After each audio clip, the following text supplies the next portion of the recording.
let's discuss glomerular filtration. So this is the first step. Okay, filtration inside your nephrons, which occur between your glomerulus into your glomerular capsule. Okay, so let's draw a simple glomerulus like this. You have incoming glomerulus, so bigger afferent arteriole into a smaller efferent arteriole. So this is your glomerulus, and here is the afferent arteriole bringing blood into the glomerulus. Here is the outgoing efferent arteriole. Okay. Then around the glomerulus you'll have your Bowman's capsule.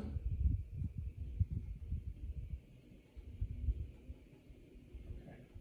This is your Bowman's capsule here around the glomerulus. So the glomerulus is fenestrated. So it has these slits in it, right? Your fenestrations that allow for solutes to get out and get into your Bowman's capsule. So for example, in your blood you may have water, H2O, you have amino acids, fatty acids, glucose, okay, your salts. So these things, as they pass through the glomerulus, if they can fit through the slits inside the fenestration is inside the glomerulus, as well as between the slits. So you have also an inner layer of the Bowman's capsule, okay. The visceral layer that also has what's called filtration slits between them. Okay, so whatever is being filtered has to go between the fenestrations and through the slits to enter into the Bowman's capsule space, like so. And so things like water is filtered, glucose, fatty acids, amino acids, and the things that filter. So your filtration here is based on the criteria that whatever's coming through must be small enough to fit through the fenestrations and the slits. So as long as they are less than 8 nanometers in diameter, they'll fit through it and be filtered. And again, these things include things like your solutes, right? Some of your vitamins come through as well.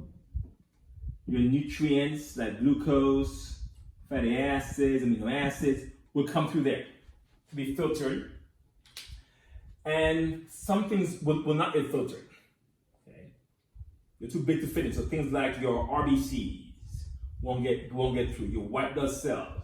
So RBCs stay behind, right? White blood cells also stay behind. Proteins, big proteins also stay behind because they're too big to fit through the hole. So they just pass through the glomerulus and back into the blood. All right, so that's filtration. Now, filtration has to be controlled, all right? So there's something called the GFR.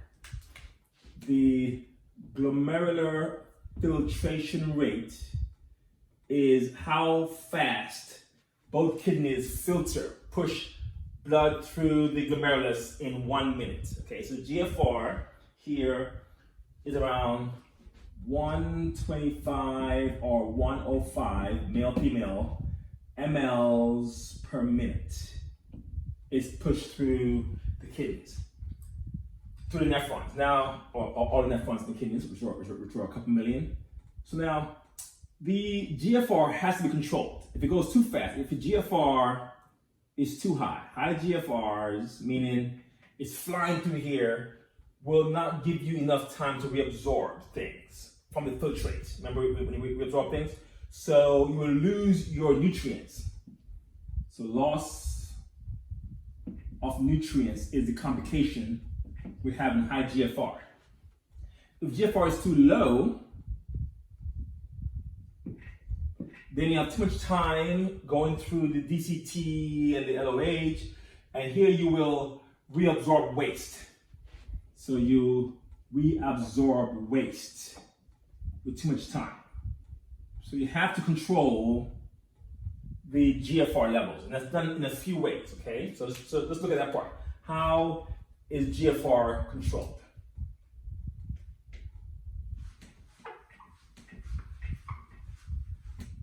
So it's controlled at 3 levels. So control of GFR. One is what's called the renal auto regulation, where the kidney itself handles it. So it's called auto-regulation. The second one is through the ANS, particularly the sympathetic nervous system gets involved to dramatically reduce GFR. And the third way is through hormones. Hormones that the kidneys produce can in turn control GFR. All right, we'll begin with renal autoregulation. So there are 2 aspects of this one. So under renal autoregulation, we'll first discuss something called the myogenic feedback. Okay, so this one is a local reflex that happens. So again, this is your afferent arteriole coming in. Okay, it's bigger than the efferent arteriole. That's how it works. So when you have high blood pressure going faster automatically means higher GFR. So high blood pressure, which means high GFR, is a problem. Okay, so high blood pressure will cause the blood to exert and stretch the afferent arteriole. So step 1 is you have high blood pressure coming through in the afferent arteriole. That leads to step 2, where you have mechanoreceptors detect stretch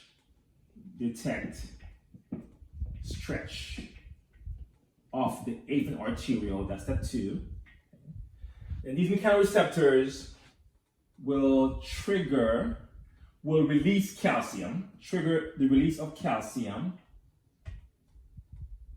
which leads to cross-bridge cycling of the muscles in the afferent arteriole to cause vasoconstriction of the afferent arteriole. So that's like 1, 2, 3, 4, and then that's vasoconstriction of the afferent arteriole. So it responds by doing this, pinching it down, shut it down, and that will lead to a drop in GFR.